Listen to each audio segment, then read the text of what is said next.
جوان بیٹے کو دھوکے سے باہر بلایا جاتا ہے اور موبائل ہتھیانے کے چکر میں اس کو بے قصور قتل کر دیا جاتا ہے اور اس کی لاش کو ایک صندوق میں ڈال کر نالے میں پھینک دیا جاتا ہے۔ میں نے اپنے بیٹے کو ایک موبائل لے کے دیا تھا سیمسنگ کا، تقریباً 55 سے 60 ہزار کا موبائل تھا۔ اویس نے کہا کہ بھی اپنا موبائل ساتھ لے کے آنا، اس کی آئی ڈی چینج کرنی ہے، ہم نا اس کو حافظ حمدان کو پہلے مار دیں گے پھر اس کے بعد اس کا موبائل لے لیں گے۔ وہ لکڑی کا ڈنڈا ہوتا ہے نا جی، تو وہ حافظ حمدان کی اس جگہ پہ ایک ہی ضرب جو ہے نا انہوں نے ماری اور ایک ہی ضرب میں اس کی ڈیتھ ہو گئی تھی۔ السلام علیکم ناظرین و سامعین، ڈیجیٹل رنگ کے پلیٹ فارم سے شعیب حسن آپ سے مخاطب ہے۔ آج ہم موجود ہیں ایک ایسے والد کے ساتھ جس کے جوان بیٹے کو دھوکے سے باہر بلایا جاتا ہے اور موبائل ہتھیانے کے چکر میں اس کو بے قصور قتل کر دیا جاتا ہے اور اس کی لاش کو ایک صندوق میں ڈال کر نالے میں پھینک دیا جاتا ہے اور تفتیش کے بعد 3 دن تک اس لاش کا پتہ نہیں چلتا، اور جب لاش ملتی ہے تو سارے معاملات کس طرح سے پیش آتے ہیں جانتے ہیں والد سے۔ السلام علیکم۔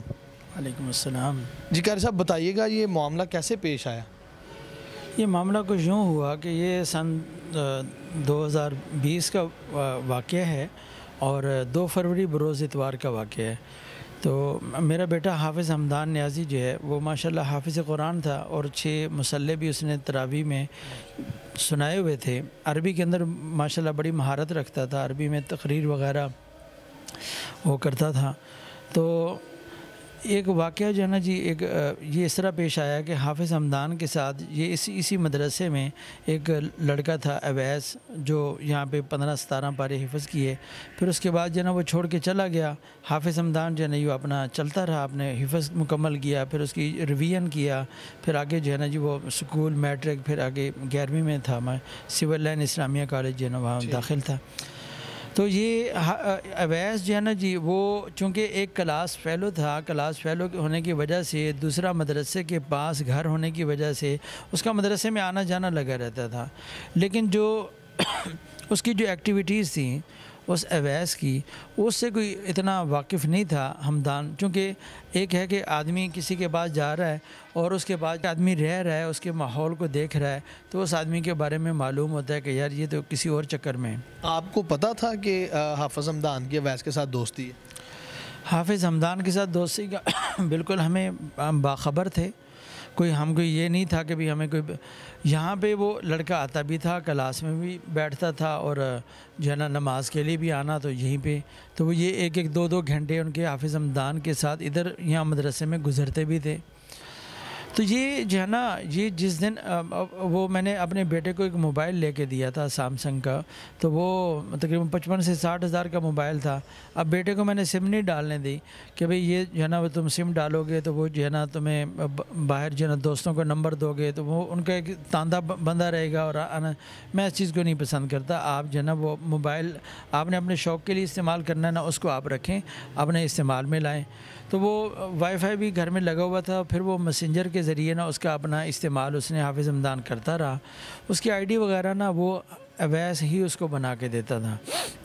اب یہ جس دن کا وقوع ہوا 2 فروری بروز اتوار کا، اس میں کیا کیا کہ وہ حافظ حمدان کو اویس نے یہ کہا، اب یہ باتیں ہمارے سامنے نہیں ہوئیں، یہ تو تفتیش کے بعد جو ہے نا جی جو ہمیں باتیں پہنچی ہیں کہ بھئی یہ ان لوگوں نے اس طرح یہ کام کیا۔ یہ مجرموں نے خود بتایا کہ ہم نے یہ سارا اقبال جرم کیا، اپنا اقرار کیا کہ بھی ہم نے یہ اس طرح حافظ حمدان کو لے کے گئے اور یہ کہا کہ اویس نے کہا کہ بھی اپنا موبائل ساتھ لے کے آنا، اس کی آئی ڈی چینج کرنی ہے۔ اب وہ حافظ حمدان نے گھر میں نہیں بتایا، اس کے میرا خیال ہے ذہن میں یہی ہوگا، اللہ بہتر جانتا ہے، اس کے ذہن میں یہی ہوگا کہ میں 5-6 منٹ کا کام ہے، 7 منٹ کا، میں ابھی آئی ڈی چینج کروا کے واپس آ جاتا ہوں۔ اب یہ جو ہے نا جی لے کے چلے گئے اس کے عبد المقید کے گھر میں۔ عبد المقید کا گھر جو ہے نا گلشن راوی میں عثمان پارک کے سامنے گلی میں جو ہے نا اس کا گھر ہے۔ عبد المقید بھی حافظ کا دوست تھا؟ عبد المقید حافظ کا دوست نہیں تھا، وہ اویس کا دوست تھا۔ اویس کے چونکہ یہ 3 لڑکے اسامہ خان،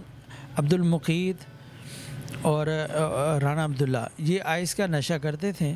اور اویس جو ہے نا جی ان کے گروپ میں شامل ہوا تھا، یعنی 1-2 ماہ اس کو ہو گئے، جیسے اس نے بتایا سٹارٹنگ تھی، تو اس نے کہا کہ بھئی ہم نے آئس خریدنی ہے تو آپ جو ہے نا کچھ پیسے دو، تو جیسے مل ملا کے وہ کرتے ہوں گے، تو اس نے کہا کہ میرا ایک دوست ہے حافظ حمدان، اس کے پاس موبائل ہے، ہم وہ موبائل جو ہے نا وہ اسے ہتھیا لیتے ہیں۔ تو پھر دوسرے نے کہا کہ بھئی اگر موبائل ہم ہتھیائیں گے تو وہ ان کے گھر والے ہمارے اوپر آ پڑیں گے۔ تو پھر انہوں نے کہا کہ پھر آگے بھی انہوں نے پری پلان کیا کہ بھئی ہم نا اس کو حافظ حمدان کو پہلے مار دیں گے، پھر اس کے بعد اس کا موبائل لے لیں گے۔ اب یہ چیز جو ہے نا وہ انہوں نے عبد المقید کے گھر میں کی، جو ان کا گھر یہاں پہ موجود ہے ابھی بھی، اور اس کے جو ساری فیملی تھی نا وہ شاداب کالونی چنگی امر صدو سے آگے وہاں شاداب کالونی میں شفٹ ہو چکی ہوئی تھی، اور یہ گھر ان کا خالی پڑا ہوا تھا۔ اس خالی گھر کے اندر انہوں نے مرڈر کیا ہے۔ تو مرڈر کس ویپن سے کیا انہوں نے؟ کوئی ہتھیار سے یا کسی ایسی چیز سے، ڈنڈے وغیرہ سے؟ یہ دوری ڈنڈا ہوتا ہے نا جی، تو اس کا وہ جو جس میں مسالہ جات وغیرہ پیستے ہیں، وہ لکڑی کا ڈنڈا ہوتا ہے نا جی، تو وہ حافظ حمدان کی اس جگہ پہ ایک ہی ضرب جو ہے نا انہوں نے ماری، اور ایک ہی ضرب میں اس کی ڈیتھ ہو گئی تھی۔ جب آپ کو حافظ کا پتہ چلا کہ وہ گھر میں نہیں آ رہا، گھنٹہ 2 گھنٹے 3 گھنٹے گزرے، اس کے بعد کیا لایا عمل آپ نے اپنایا؟ وہ یہ ہوا کہ میں یعنی کہ یہاں پہ نماز پڑھائی، پھر اس کے بعد میں نے حدیث کی یہاں پہ تعلیم کی۔ اس کے بعد جانا جی وہ میں جب گھر گیا تو میری اہلیہ نے پوچھا کہ حافظ حمدان کہاں ہیں؟ میں نے کہا ادھر ہی ہوگا، نماز تو اس نے پڑھی دادی کی طرف ہوگا۔ تو وہ 15-20 منٹ 25 منٹ مزید جب لیٹ ہوا تو یہ پھر تشویش لاحق ہوئی۔ پھر ادھر گھر میں آئے، دادی کے گھر سے پتہ کیا، اوپر مدرسے میں، اوپر مسجد میں، تمام جگہوں پہ دیکھا، سامنے دیکھا گراج میں تو وہاں پہ بائک اس کی کھڑی ہے۔ تو پھر جو ہے نا گھر میں آ کے درازوں میں دیکھا تو موبائل اس کا نہیں ہے۔ وہ جو ہے نا اب جو چونکہ زیادہ اویس کا ہی ادھر آنا جانا تھا، ہم نے تو کوئی اور دوستوں کی ادھر جو ہے نا جی ہم نہ اس کے تھے اور نہ کوئی اس نے بنائے ہوئے تھے۔ اکیڈمی میں جاتا تھا، اکیڈمی سے جو ہے نا جی وہ گھر واپس آتا تھا۔ تو وہ اویس کے گھر جب ہم گئے تو اب انہوں نے دیکھو نا کیسے ایک کام کیا کہ یعنی کہ 8 بجے لے کے جاتے ہیں، 8:30 بجے تک حافظ حمدان کو ختم کر دیتے ہیں، شہید کر دیتے ہیں، اور اس کے بعد یہ اویس وغیرہ یہ گھر میں واپس آ جاتے ہیں۔ جو دوسرے لڑکے جن کو ہم نہیں جانتے ہیں، اویس کو تو جانتے ہیں نا، تو وہ یعنی کہ فلفور واپس آ گیا، اور باقی جو ہے نا لڑکے انہوں نے ٹھکانے لگانے میں آگے جو ہے کردار ادا کیا کہ بھئی کوئی نہ ہم تک آئے گا اور نہ کوئی آگے ہماری کوئی بات کھلے گی۔ آپ کیا چاہتے ہیں حکام بالا سے، کیا اپیل کرنا چاہتے ہیں ان مجرموں کے بارے میں؟ میں تو میں یہی کہنا چاہوں گا کہ ان کو جو ہے نا کڑی سے کڑی سزا ہو اور نشان عبرت بنے کہ ساری قوم کے لیے کہ اگر کسی کے بچے کے ساتھ، اگر کسی لخت جگر کے ساتھ یہ واقعہ پیش آئے تو یہ جو ہے نا یہ دھرتی پہ رہنے کے قابل ایسے لوگ نہیں ہیں، کیونکہ ایک ہے حادثاتی طور پہ کوئی واقعہ پیش آنا، یہ ہے اس کو لے کے جانا، پھر اس کو مرڈر کرنا، پھر اس کے بعد جو ہے نا جی وہ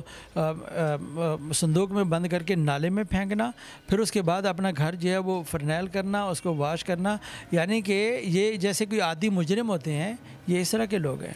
جی ناظرین و سامعین، ایک دکھی باپ کی ساری داستان آپ نے سنی، کس طرح نشے کی لت میں مبتلا دوستوں نے ایک بے قصور دوست کو جو حافظ ہے، اپنی اچھی تعلیم کی طرف راغب ہے، عربی میں مہارت تامہ رکھتا تھا، اس کو موت کی نیند سلا دیا۔ حکام بالا سے ہماری اپیل ہے کہ ان مجرموں کو سخت سے سخت سزا دی جائے، اور جو ان کے والد ہیں ان کو پورا اس کا انصاف دیا جائے۔ کمنٹ سیکشن میں اپنی رائے سے ضرور آگاہ کیجیے گا۔ اپنے میزبان کو دیجیے اجازت، اللہ نگہبان۔